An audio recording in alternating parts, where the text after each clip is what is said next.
Copa do Mundo 2026. Hoje nós temos a satisfação de conversar com o Edson Moraes, narrador esportivo, inclusive esteve na Copa do México de 86, há 40 anos. Moraes, o que passa pela sua cabeça, você que esteve na Copa do México em 86 e agora 40 anos depois, Brasil que tem 5 títulos, o que a gente pode esperar dessa Copa do Mundo? Mas antes, quero que você conte um pouco da sua história e da sua presença no México em 86. Um abraço, Roberto. Muito obrigado pelo convite. Honrado em estar com você. Bem, aí, um negócio bem interessante, né? O México é o único país do mundo a sediar uma Copa 3 vezes. Né?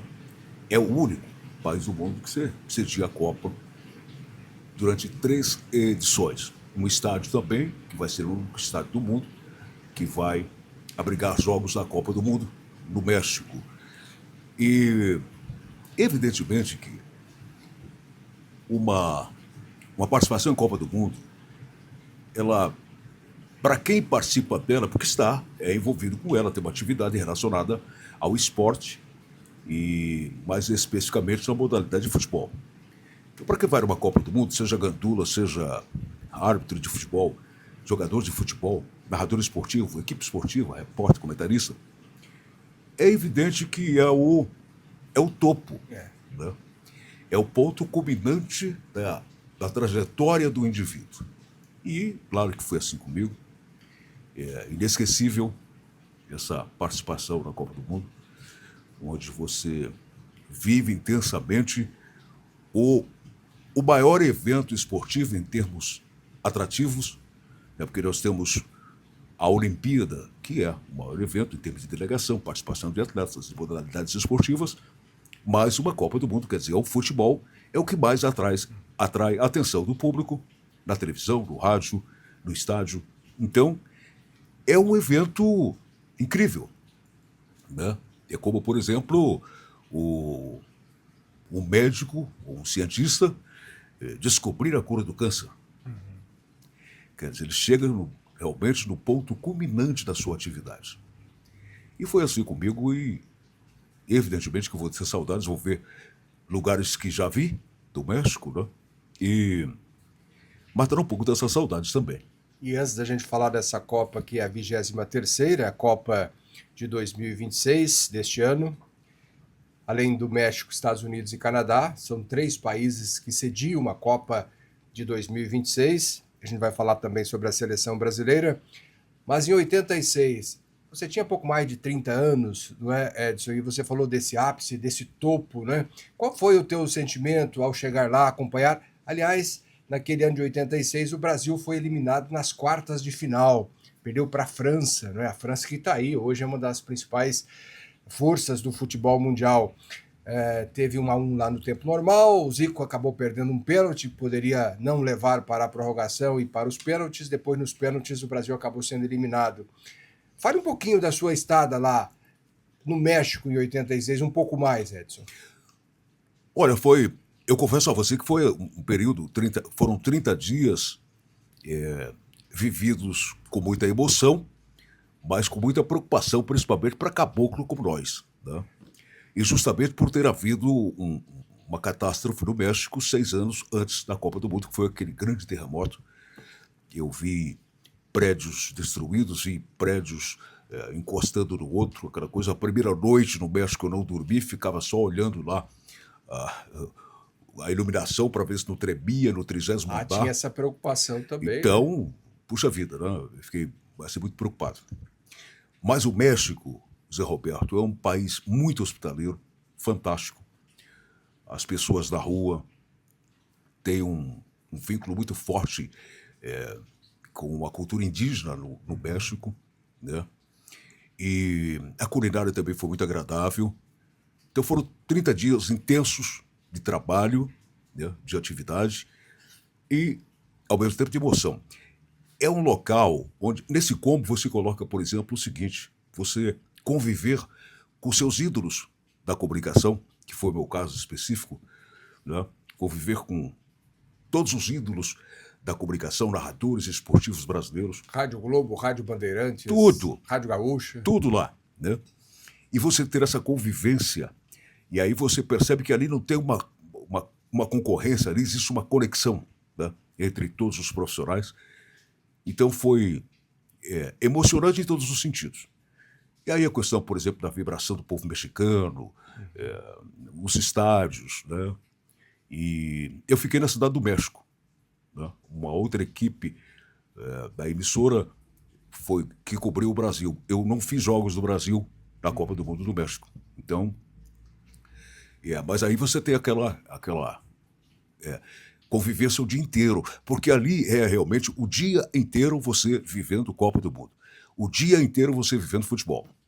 Quer dizer, faz a transmissão ou não faz a transmissão, não faz a transmissão, acompanha outras transmissões, acompanha programas esportivos no México. Tinha um programa muito interessante, uma TV mexicana, se não me falha a memória, era Los Periodistas, creio que era isso.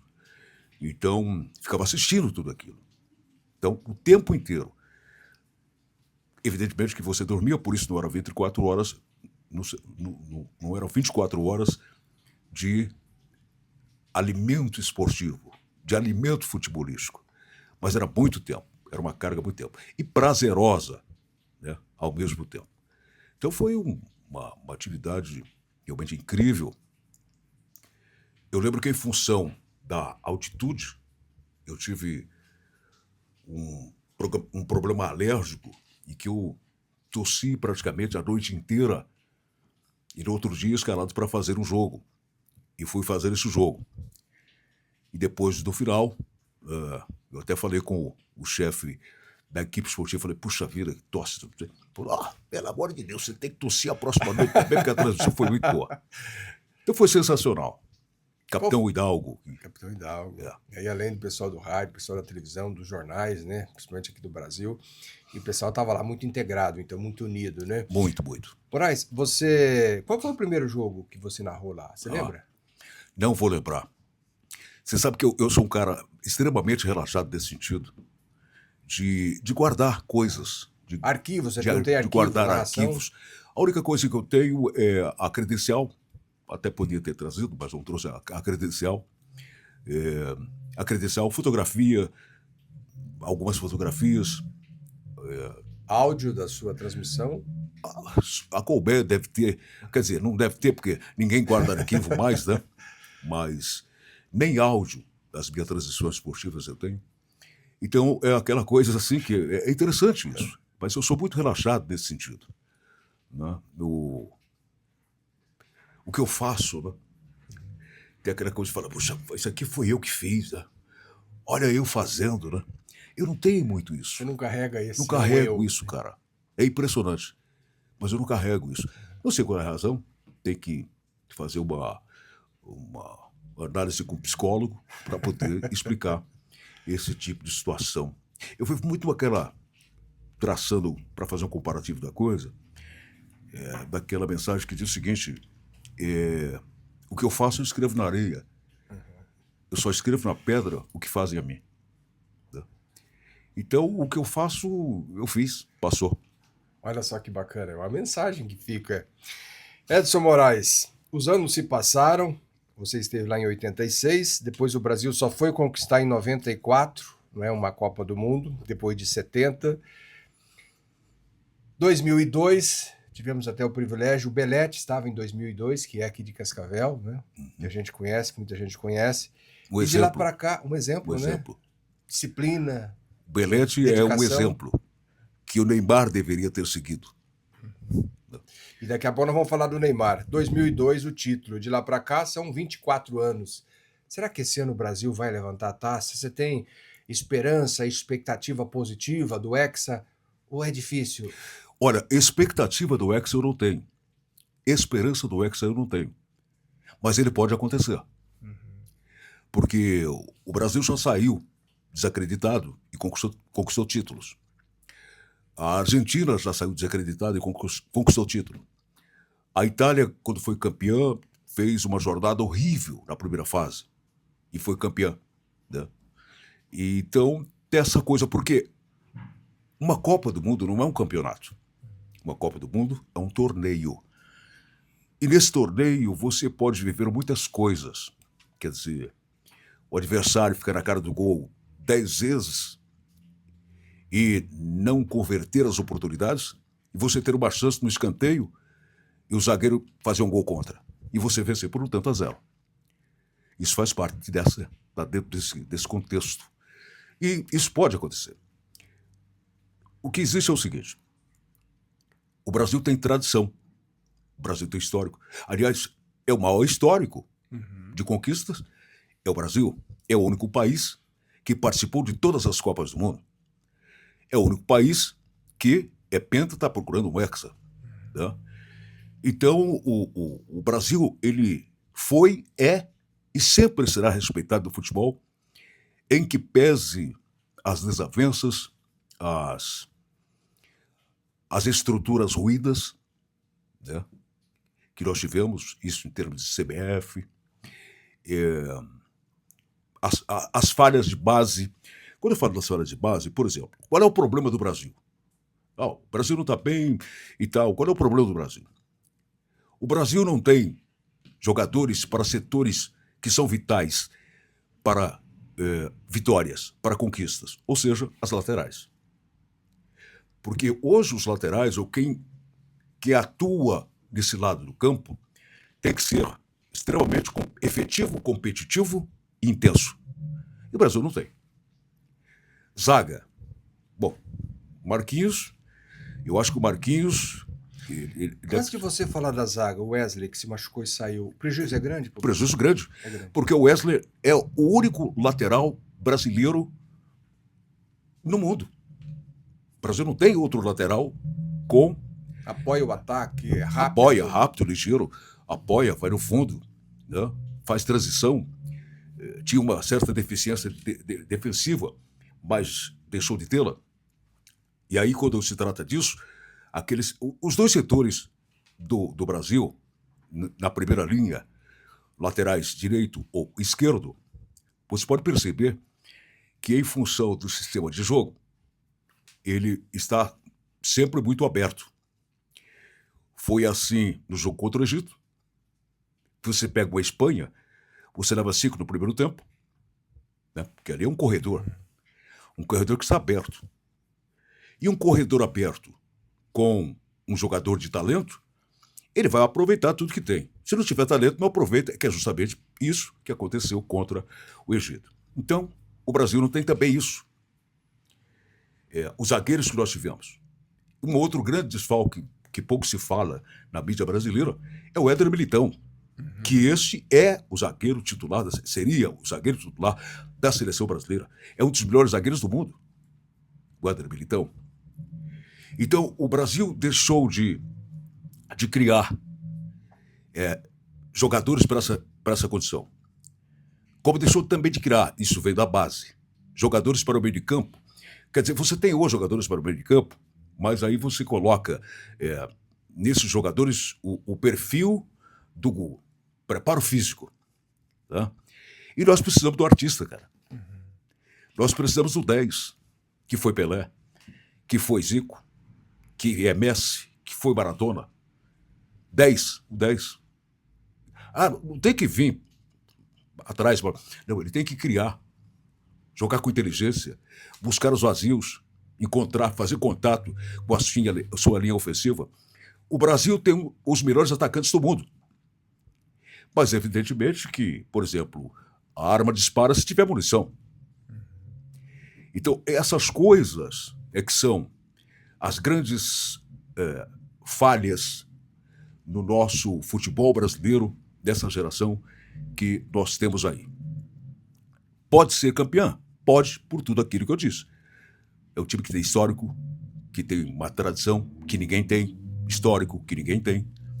Por conseguinte, sendo um torneio, não sendo um campeonato, né, o Brasil pode ser que conquiste. Eu coloco numa escala as melhores seleções, a primeira de todas, a Espanha, que está mais de 30 jogos sem perder. Hoje você coloca ela à frente da França. Na frente da França, a Espanha. Só que está a mais de 30 jogos sem perder, significa dizer que está bem mais próxima à Espanha da derrota. né? Porque a hora dessa você perde. Marrocos está 29 jogos sem perder, mas aí é uma história um pouco diferente. História, É o primeiro adversário do uma Brasil. história totalmente diferente. Para você ver como a situação ela se iguala, quer dizer, de repente, muitos grandes enfraqueceram e muitos pequenos alcançaram esses grandes. É o caso, por exemplo, do Marrocos, né? Que está nessa condição de praticar um bom futebol. Então eu coloco a Espanha, né? Eu confesso que a França não tem jogado um futebol agradável, né? Mas a França Tem uma força, né? tem, Tem um conjunto. por exemplo, a Espanha é muito técnica, a França é muito forte em termos de força, de condicionamento físico, né? E a Argentina, que também pouco está se falando sobre a Argentina, mas a Argentina é também Tá favorita. arrumadinha, né? Arrumadinha, tudo certinho, tudo bonitinho. E de repente você pega porque Carrega a moral de ser atual campeão. exatamente, né? E aí fala assim, Portugal, mas eu tenho que colocar o Brasil à frente de Portugal, né? E aí, bem por fora, mas por uma questão também histórica, tem a Inglaterra. Você tem que Que pensar. sempre é uma seleção Sempre é uma forte, seleção que a gente tem um respeito tem muito que grande. respeitar, né? A Inglaterra. Mas a primeira que eu vejo, em termos de qualidade técnica de futebol jogado, é a Espanha. Estamos batendo papo com o Edson Moraes, Edson Borges de Moraes, falando sobre Copa do Mundo de futebol. Edson, um outro detalhe, antes de falar que pela primeira vez o Brasil será comandado por um estrangeiro, que é o Carlo Ancelotti, italiano, vamos lembrar também que essa é a maior Copa do Mundo de todos os tempos, 48 seleções, 104 jogos. Geralmente mata-mata os jogos eliminatórios a partir das oitavas de final. Dessa vez antecipa, quer dizer, teremos já um mata-mata, depois vai para as oitavas de final, depois para as quartas, depois para a semifinal e depois a final. O que muda com 48 seleções? Tem umas seleções ali que são mais frágeis, mais fracas, digamos assim. Mas, ao seu ver, o que muda com essa Copa desse tamanho? Pois é, primeiro a gente vai ter que ver isso no campo de jogo, né? Porque nós temos também alterações da FIFA em relação a regras e a atuação, por exemplo, do VAR, né? Bem lembrado. Então, é uma série de mudanças que a gente vai ter que ver isso na prática. Quando existem muitas equipes, muitas seleções, eu creio que, por exemplo, a qualidade técnica vai ficar aquém do que se deseja, né? Porque são muitas seleções, muitas delas que vão ficar na primeira fase. De repente não vai vencer um jogo. Então, isso em termos de perspectiva, tá? Que é uma perspectiva dentro do ângulo da lógica, tá? Então, isso de repente pode afetar o que diz respeito à frequência de público, né, a bilheteria e a qualidade do espetáculo. Porque nós estamos falando de uma Copa do Mundo. Então, por conseguinte, nós estamos falando que os melhores do mundo estão ali, né? Mas muitos que estarão ali, né, têm pouca coisa de bom em termos de jogo de futebol.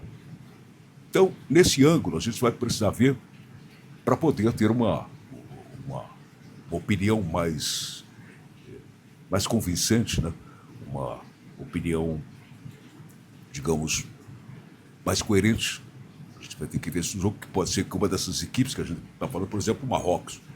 Quem é o Marrocos no cenário futebolístico A mundial? última Copa ficou entre as 4 melhores. Exato, já teve uma performance Já tem um muito histórico interessante. Uma performance boa. Nós temos aqui na América Latina a Costa Rica, né? Que melhorou o seu futebol, né? Eu não falei sobre a equipe sul-americana também, falei da Argentina, a Colômbia. A Colômbia, eles A estão Colômbia- numa expectativa. A muito Colômbia boa. é uma seleção que pode surpreender. Para ser campeã do mundo, não. Mas para fazer um belo campeonato, sim. Então, tem esse lado que a gente vai... Aí a gente vai ter que primeiro presenciar a bola rolando. Carlo Ancelotti, técnico, aliás, a Itália fora da Copa do Mundo, né? Pela terceira vez consecutiva. E com 4 títulos, né? 4 títulos. E não é uma seleção ruim, você vê como é que são as coisas. A disputa na Europa, ela é mais difícil, Moraes. Ela é mais complicada. Tem mais seleções com potencial, há um equilíbrio maior, né? Ela é mais difícil porque... As eliminatórias. Ela é mais difícil porque, por exemplo, agora que mudou um pouquinho esse cenário, né, mas há pouco tempo a América Latina era Brasil, Argentina e Uruguai. Você não colocava Colômbia, colocava Chile e Peru. Chile e Peru, né? Não estão na Copa, né? Mas você colocava Brasil e Argentina e o Uruguai numa terceira posição. Agora não, agora você já pensa em Colômbia, você pensa numa Costa Rica, além de Brasil, Argentina e Uruguai. A Bolívia quase foi, né? A própria Bolívia, exatamente. Né? A Venezuela que melhorou aquele futebol deu uma melhorada, que tinha, né? exatamente. Então, assim, os grandes, eles se apequenaram, né? E os pequenos se robusteceram nesse trajeto. Isso é um fato. Em função do quê? Em função justamente dessa geração mal desenvolvida, mal cuidada, né? Dessa projeção. Você falou de Ancelotti. O Ancelotti como técnico da seleção brasileira. Por quê? Porque o técnico brasileiro, vai ter técnico aí que vou te contar, vai jogar espiga de milho aí na imagem. Não. Mas isso é um fato. O técnico brasileiro, em termos assim, no contexto geral, com raras exceções, ele parou no tempo. Ele parou no tempo. Então você não é contra, por exemplo, ter o Carlo Ancelotti comandando a seleção, não só agora, principalmente na Copa do Mundo, porque já tem gente que critica e fala, não, nós poderíamos ter um técnico brasileiro. Quem? Mas é que não tem. Quem? Algumas pessoas questionam. Eu sei disso. Mas na verdade, quem seria esse hoje? Né? Por exemplo, nós tivemos recentemente Dorival Júnior. O futebol praticado no campo de jogo, uma coisa horrível, desconectada, uma distribuição horrível dentro de campo, sem nenhum jogo para se fazer uma leitura. Isso foi tudo. Na entrevista, nós estamos evoluindo, porque nós estamos evoluindo, só está evoluindo para trás. Né? O que gramaticamente está incorreto, mas para fazer. Tanto é que os treinadores portugueses, muitos vieram para cá e estão fazendo sucesso. O que vem, deita e rola. Bons treinadores brasileiros que nós temos hoje, bons treinadores brasileiros. O Rogério Ceni é um bom treinador. Né? O Rogério Ceni é um bom treinador. O Felipe Luiz, que está começando agora. Mas você vê, né? Foi muito bem no Flamengo e de repente o time parou de jogar. Mas não é culpa do treinador? Não é culpa nenhuma do Felipe Luiz. Aliás, ele foi demitido numa vitória de 6-0. 6-0, né? Acho que foi isso. Então, porque o futebol, hoje, ele produz muito mais do que ontem um desgaste físico acentuado. E, puxa, outra coisa, você ganha tudo, cara. Você relaxa. Automaticamente você relaxa. Né? Isso é um fato. Eu falo sobre a questão de você ter uma visão do campo de jogo e fazer uma leitura de jogo. Esse é o papel que nos cabe. O papel do torcedor é torcer. Ele quer que o time vença independentemente do merecimento. Esse é o torcedor. No nosso caso não é isso. No nosso caso é uma vitória, mas como ocorreu essa vitória? E essa vitória foi convincente? Foi. Foi merecedora? Foi. De repente é uma vitória que o seu time não mereceu.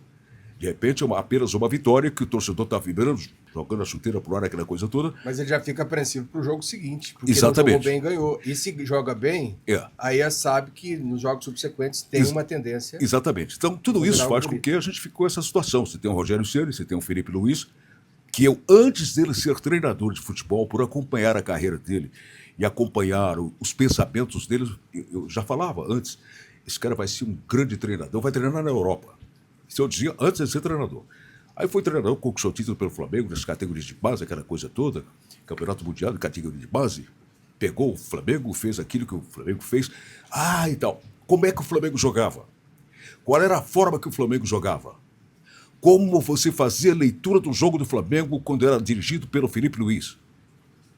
Então, esse tipo de comportamento é que nos cabe, como analista de futebol, como narrador, comentarista, repórter esportivo, que você faz essa leitura. Né? O torcedor não faz leitura alguma. A leitura do torcedor é o time dele vencer, independentemente da forma que vença. Entende? E a nossa é um pouco diferente. Então, por isso é que o treinador brasileiro ele não evoluiu. Aí o futebol evoluiu. O futebol se modificou. Então você precisa se modificar. Se você não fizer uma modificação que o futebol modificado exige, você não vai corresponder à expectativa. Isso é automático. Então você fica caçando no Brasil quem que é bom treinador. Hoje com a tecnologia, né, com as Sim, ferramentas, sim. a inteligência artificial, Tudo. tudo é muito medido, muito próximo, né? Então, assim, aí vem os treinadores fazem um... Nossa, porque no Brasil o Vanderlei Luxemburgo está criticando o Ancelotti aí recentemente. O Luxemburgo é um ultrapassado. Isso é um fato. Você vê, ele foi para a seleção brasileira, foi treinador no Real Madrid, Foi. Não tenha tido sucesso, Exatamente. mas não conseguiu acompanhar. Não, é um ultrapassado. Isso é evidente. Ou você está atuando conforme a exigência de mercado, ou você não vai atuar nesse mercado. E o mercado hoje no futebol exige esse tipo de conduta, esse tipo de mudança. E aí fica caçando treinadores do Brasil. Eu repito, Rogério Ceni, e o Felipe Luiz, eu estou falando de treinador brasileiro. Quem mais que a gente vai buscar? Esse treinador. Insistiram com o Fernando Diniz, mas depois que não, mas que também não deu certo, É. não vingou. Passou uma boa impressão, mas... Exato. Também não vingou e tal. E aí o seguinte, você... Por exemplo, eu vi, e creio que os analistas de futebol também viram, uma mudança na forma de jogar da seleção brasileira com o Ancelotti em relação a todos os técnicos que passaram pela seleção brasileira. E com a tua experiência, Edson, de 50 anos, digamos assim, vivendo futebol, não é? Só da última Copa do Mundo que ele esteve, não é? Do México tem 40 anos, que foi tema aqui da nossa participação aqui, juntando a essa Copa do Mundo, a maior de todos os tempos. O que a gente pode falar, Moraes, desse tempo todo que você acompanha? O que a gente pode esperar do Ancelotti para essa Copa do Mundo, pelo que você já viu nos amistosos, pelo que você já viu? Ele não vai ser uma decepção, se não for algo extraordinário, ou pode ser uma decepção. Algo extraordinário dá para esperar dele? Como é que você visualiza o Ancelotti? Porque depois que passar a Copa vai ficar fácil para a gente falar. Agora, pela sua experiência. Olha, primeiro é o seguinte, decepção eu não terei independentemente do que ocorra. Não terei decepção. O que pode haver é realmente algo surpreendente, né? Por parte do Ancelotti. Por quê? Por exemplo, ele pega Marrocos, digamos que não vencesse, poderia até não vencer. Mas depois tem Haiti e Escócia. A Escócia pode dificultar um pouquinho, Haiti não. Quer dizer, aqui você não tem dúvida, com Ancelotti ou sem Ancelotti, o Brasil passaria. Sim. Agora, se não passar aqui, a culpa não é do Ancelotti. Não é do Ancelotti, não. Não é do Ancelotti, não. Porque, assim, o que tem que ser... A gente já falou sobre isso, né? As carências de qualidade que existem no futebol brasileiro. Faça um comparativo com as grandes seleções que nós tivemos, individualmente, tecnicamente, e aí faça uma avaliação, aí uma análise disso. E comparando com as outras seleções que aí estão hoje, quando você fala nessas posições? Eu acho que volta aí, vai novamente esse arco-íris de encontro à Espanha, que é a única seleção que está jogando um futebol que tem muita técnica, e o futebol europeu, que sempre... O futebol europeu prima pela força. Depois aí a qualidade junto com a força. Porque a qualidade não é a essência do futebol europeu. A qualidade... Futebol arte, né? A qualidade e a essência do futebol sul-americano e mais especificamente do Brasil. E o Brasil não tem isso como já teve. Eu falei do camisa número 10. Hoje você não tem um 10 na seleção. Quando eu falo um 10, não é colocar a camisa no cara para jogar com a 10. É o cara desenvolver no campo de futebol, né, aquilo que se espera de um 10. Então você não tem. Aquela inteligência, aquele encaminhamento da bola. Então né, o Brasil já teve época que ele formaria 3 seleções de alto nível e que de repente ia disputar Brasil contra o Brasil. Tamanho tinha. Zaga, meio campo e ataque. Exatamente, zaga. E às vezes não zaga, mas sempre com zagueiros imponentes, que nós não temos hoje, Marquinhos. Eu, quando joguei futebol, o zagueiro era outro, não o Marquinhos. Né? Então, e meio de campo, e o ataque brasileiro, que sempre teve figuras realmente extraordinárias. Por quê? Porque o Brasil é um celeiro de craques de futebol, ou foi um celeiro de craques de futebol. Hoje mudou a coisa. Eu vi um vídeo, recentemente, de um menininho jogando futebol, e o menininho pegou a bola, driblou o segundo, e o técnico louco na beira do campo, o professor lá, louco, solta a bola, desgraçado, solta a bola, desgraçado. Ele driblou mais um, driblou o time inteiro, fez um golaço. Esse menino é craque! Mas primeiro ele xingou o menino. Então, qual é a visão que eu tenho sobre formação de um craque de futebol? Ele já é craque. Você tem que orientar fundamentos, né? Tem que orientar oportunidades. Olha, ali você driblou, não devia. Lá você driblou, mandou bem, hein? Mandou bem. Não é proibir o menino de driblar. Inibe, neutraliza, ele não joga mais. Primeiro arrebenta com o moleque. Eu vi, tem um vídeo disso aí. Você está ensinando o quê para o craque? Uma outra coisa que se coloca muito aí no cenário, e que eu discordo amplamente, é o seguinte: não, aquele cara lá, a gente vai fazer dele um talento. Não, peraí. Você vai desenvolver o talento se ele tiver. Porque se ele não tiver talento, você não ensina talento. Não dá para fazer em laboratório? Talento você não ensina. Talento você não ensina. Você ensina fundamentos para o cara que tem talento. Mas, antes de tudo, ele tem que ter o talento. Entendeu? É como se colocar o saudoso Oscar Schmidt aí para jogar de camisa número 10 da seleção brasileira. Não vai jogar nunca. Ele era basquete. O talento dele é para basquete. Você não vai ensinar nunca. O próprio Falcão, que é futebol, só que é salão, né? Futebol de salão, exatamente. Foi pro campo. Exatamente. É diferente. Aí, e o Falcão, até acredito que se você tivesse tempo para, e sim, desenvolver fundamentos do talento que ele tem, ou que ele tinha, para ser bem aproveitado. Tranquilamente seria. Por quê? Mas porque ele tem talento. Hoje tem uma historiazinha que se fala, vamos ensinar o talento. Que ensinar talento, rapaz? Talento você nasce com ele, independentemente da função que você ocupe. Pintor, carpinteiro, serralheiro, motorista. Senão nós teríamos milhões de Pelés, milhões de Ayrton Sennas, nós teríamos milhões de Zico, milhões de Maradonas, milhões de... Não temos. E falando em talento, Neymar, olha que a polêmica foi grande, a discussão, o debate. Alguns entendiam, não deve levar o Neymar. Não está bem fisicamente, está machucado, emocionalmente não está bem.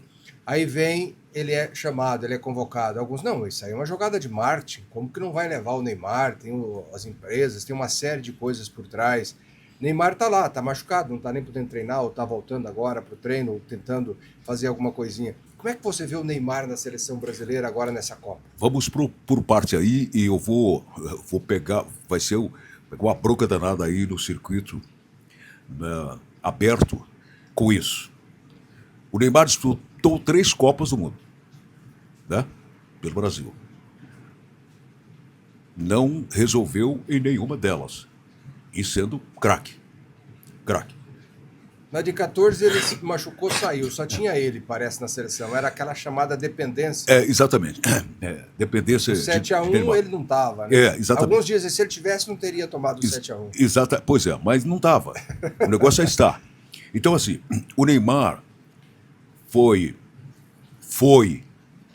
um cracaço, né, que poderia ter umas 5 bolas de ouro se ele tivesse se dedicado com intensidade a ser um atleta. Mas ele nunca foi. Por causa, evidentemente, da cabeça. Depois do jogo, vai lá para o negócio do pôquer, não sei daqui. Então, vai lá pra... ninguém tem nada a ver com a minha vida fora do campo. Exatamente, exatamente. Agora tem o seguinte, você não vai para dentro do campo levando essa vida que você tem fora. Isso é simples. Então, o Neymar foi realmente um cracaço de bola. Eu fui, assim, fã do Neymar, fã demais da conta, pela sua qualidade técnica. Mas, infelizmente, ele jogou no lixo. Isso é um fato. A outra situação é o seguinte. Porque precisa de Neymar, tem que ter Neymar, aquela coisa toda. Eu concordo que a gente precisa do Neymar. Mas a gente precisa do Neymar 100% para a disputa de uma Copa do Mundo, que exige um futebol com intensidade e que ele não tem intensidade. E que ele nunca terá mais essa intensidade. Isso não é em razão da idade. Ele está com 34 anos. Dava para estar rendendo mais. Se ele fosse um Cristiano Ronaldo. Disciplina. Exatamente. Messi. Exatamente. Ele nunca foi. Então, agora, não vai esperar que ele seja, porque não será. E não dá mais tempo. Também. E não dá mais tempo. O tempo vai passando. É aí que vem o ponto. Um outro detalhe. Da fragilidade física do Neymar. A gente falou sobre as contusões que o Neymar teve. Por quê? Porque, atleticamente, ele nunca se dedicou a se fortalecer. Então, é frágil. Falando com um amigo que torce muito pro Neymar, eu falei, olha, se eu estou jogando a Copa do Mundo contra o Neymar, ele vai ter 5 minutos de jogo em campo. Pá, já era. Já Elvis. Porque é um jogo de intensidade. E ele não aguenta essa intensidade. Né? Aí, outra coisa. O que é uma Copa do Mundo? É um torneio, como dissemos. E o que é o futebol? O futebol exige o quê do jogador? Do seu momento. Esse jogador está voando, hein? Então ele está, pá. Se ele está rastejando, meu amigo, então, peraí, né? É a parte física, é a cabeça. Tudo. Boa. E aí, no caso específico, é a parte física do Neymar. É a parte física do Neymar. Então, o futebol, hoje, mais do que ontem, exige muito mais da parte física. E aí vem a parte técnica, que é a única coisa que ele tem. Mas a parte técnica dele, sem a parte física, zero. E emocionalmente... Emocionalmente também, mas eu não sei se o Neymar tem emoções. Mas assim... Não, mas aquele nervosismo dele, aquilo atrapalha, né? Sim. Ele quer fazer algo e as pernas não ajudam. Você sabe o que acontece, Zé Roberto? Sabe o que acontece em tudo na vida? Eu sinto isso e eu faço isso quando eu apresento o telejornal, quando eu vou fazer uma transmissão esportiva, eu tenho que ter concentração. Porque se eu perder a concentração, eu vou gaguejar na transmissão do jogo. Não vai ser legal. Então, vai esquecer uma coisa. Concentração. O que é concentração? Foco. É justamente o ajuntamento dessa questão neurológica, mental, emocional. Né? Então, isso precisa ter. E eu acho que, não sei se ele tem, se já teve, né? Mas o problema mais sério é o problema físico. Porque, por exemplo, se ele estiver meio nervoso, porque vai começar o jogo começa com 5 minutos, ele passa, né? Já desnervou. É. Né? Então, a parte física, hoje, de novo, ela é mais importante do que ontem. E, fisicamente falando, o Neymar hoje não é um atleta. E o futebol hoje exige que você seja um atleta. Todo mundo fala do Cristiano Ronaldo. Cristiano, não sei, 40 anos por aí, vai para 40? 41, né? 41? O goleiro Fábio do Fluminense. Mas quantos estão jogando com essa idade? O Zé Roberto, né? O Zé Roberto, 42 anos jogando. Meu Deus do céu. E jogando bem, né? Ver ele sem camisa para você ver. Aqui a tábua de lavar roupa aqui na barriga do cara. Então, isso é dedicação. O cara se dedicou para isso, né? Então, para finalizar essa questão do Neymar, eu não teria convocado o Neymar. E por que ele foi convocado, na sua opinião? Eu acho que aí por questão da pressão popular, a outra coisa muito ruim hoje no cenário futebolístico é a mídia esportiva brasileira. A mídia esportiva brasileira, a grande mídia esportiva brasileira, não coloca na pauta das discussões, né, o que causa, o que causou, o que está causando. Não, vai comentar o resultado do jogo. O resultado eu já sei. Liguei o rádio lá, estava 3-0. Pô, o resultado eu sei. Sim. Eu quero saber por que é que esse resultado aconteceu. Houve um comentário, Moraes, que a presença do Neymar podia ajudar no grupo, embora alguns acham que ele pode até criar alguma situação não muito favorável ali com o próprio grupo. Mas pela experiência, porque já esteve em Copa do Mundo, porque é um nome forte, o adversário vai respeitar. Se ele for em campo, o adversário já vai tremer um pouquinho pelo tamanho da marca Neymar. Isso de alguma forma pode ter justificado a convocação? Olha, se justificou errado. Para você não justifica? Não, isso não é. O que me justifica seria o seguinte: o Neymar está jogando e jogando bem, em alto nível, para ser o jogador de uma competição de alto nível. É simples. Ele está machucado, vai para o segundo jogo. Uhum. Quem garante que vai? Tá, tudo bem. Aí ele vai. Eu quero ver se ele fica. Não é sair de novo ou joga pouquinho, ou sente, fica mais 2 sem jogar e não joga. Exatamente, mas exatamente isso. Quantas contusões o Neymar tem tido, isso sucessivamente. E jogando pelo Santos e tal, vai para a Copa do Mundo. Pode ter acontecido assim, Moraes? O Ancelotti, toda aquela pressão, uma jogada de marketing, o que representa o Neymar, leva. Mas deixa no banco, não joga. Aí são 26 jogadores, 11 que jogam. É um jogador a menos e, de repente, a gente poderia ter levado alguém com maior utilidade dentro desse cenário. Eu sei que vai ter de torcedor aí, né, bradando e tal, mas eu estou falando algo dentro da sensatez. Uhum. De novo, gente, nós estamos falando de uma disputa de Copa do Mundo, onde você vai pegar os melhores zagueiros do mundo, os melhores volantes do mundo. E os caras também já conhecem Neymar. É o que eu disse para você. Se eu jogo contra o Neymar, numa seleção, eu jogo contra o Neymar, ele vai jogar 5 minutos em campo. Eu vou chegar do jeito chegando que ele vai... Eu posso levar amarelo ou vermelho, mas ele também está fora.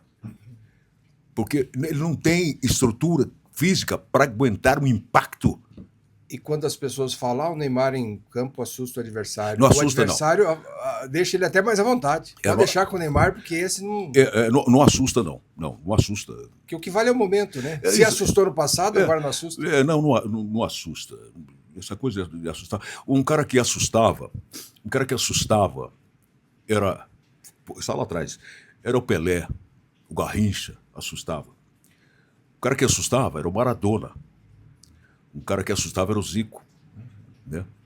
Que assustava nesse sentido, né? Porque, no fundo, é 1 contra 1, são 11 contra 11, aquela coisa toda, e você, de repente, vai querer se impor, né? Mas o Neymar chegou a assustar, né? Nessa última Copa, ele foi lá, pressionou e conseguiu fazer o gol, depois o Brasil entregou lá para a Croácia. Em 2018, era o Neymar, era o cara e tal. Ele assustava os adversários, mas até aí tudo bem. Agora não assusta mais. Não assusta mais, nem um pouco, né? Nem um pouco. Eu diria o seguinte, que o Neymar, quando ele estava com uma boa condição física, a qualidade técnica dele ele sempre teve. Uhum.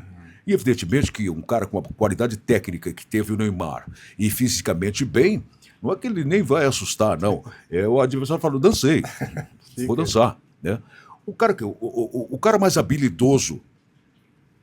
E olha, para mim, o melhor jogador do mundo, indiscutivelmente, a matemática comprova isso, que é a única ciência até o presente momento, porque tem aí a inteligência artificial, mas até o presente momento, a única ciência exata do mundo é a matemática. A matemática comprova que Pelé foi o maior jogador de todos os tempos.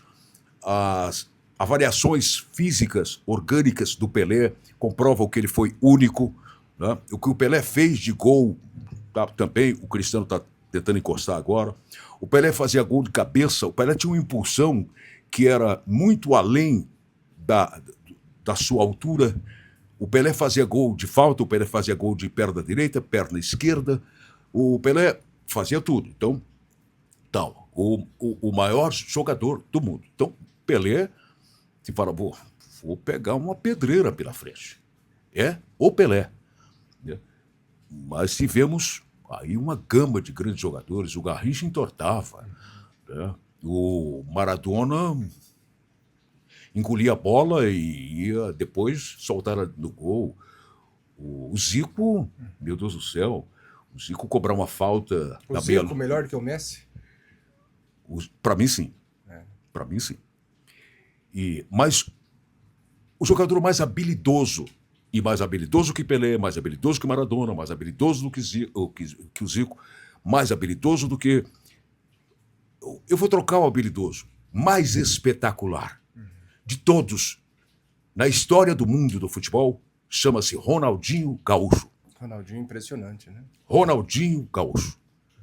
Vejam o que o Ronaldinho fez jogando bola e você vai ver. Não, mas isso aí não é futebol, isso é um espetáculo.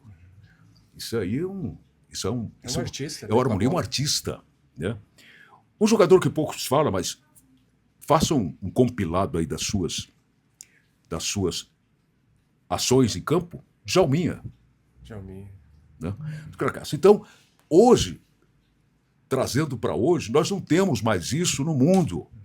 Não temos mais isso. Não é no Brasil, é no mundo, né? É no mundo. Agora, no mundo sempre teve menos do que no Brasil. Bem colocado.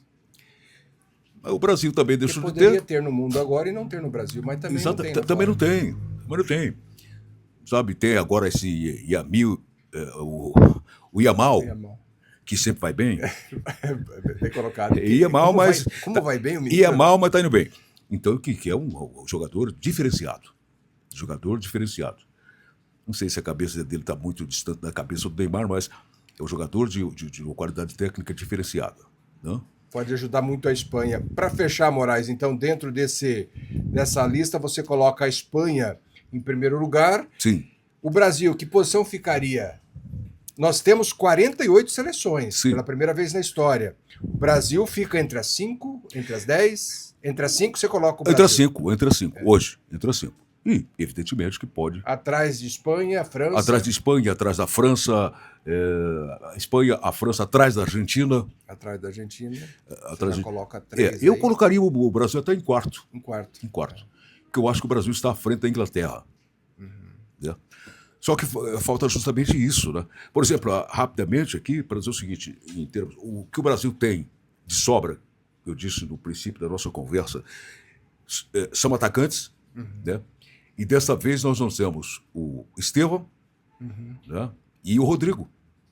Dois jogadores. O João Pedro também é um jogador. O João Pedro também, mas eu vou dizer uma coisa para você. Que alguns até Sinceramente, entre João Pedro e Endrick, eu sou mais o Endrick.